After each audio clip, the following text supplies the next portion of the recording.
સાવલી ખાતે રમઝાન માસના પવિત્ર અવસરે પરંપરાગત સામૂહિક ઇફતાર પાર્ટીનું આયોજન કરવામાં આવ્યું હતું। સાવલીના સિહોડા ભાગોળ વિસ્તારમાં દર વર્ષે 25મા રોજાના દિવસે આ સામૂહિક ઇફતાર પાર્ટી યોજવાની પરંપરા છે। હાલ રમઝાન માસ અંતિમ તબક્કામાં પહોંચી રહ્યો હોવાથી મુસ્લિમ બિરોદરમાં ભારે ઉત્સાહ જોવા મળી રહ્યો છે। રમઝાન દરમિયાન નમાઝ, રોઝા અને દાન દક્ષિણાનું વિશેષ મહત્વ હોય છે।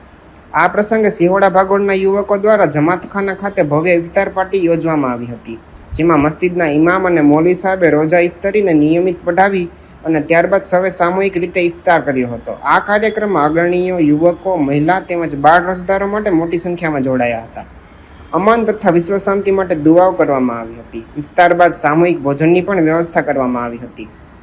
આવા જ વધુ સમાચારો જોવા માટે સબસ્ક્રાઇબ કરો અમારી YouTube ચેનલને અને જોડાયેલા રહો Facebook, Instagram અને Twitter પર।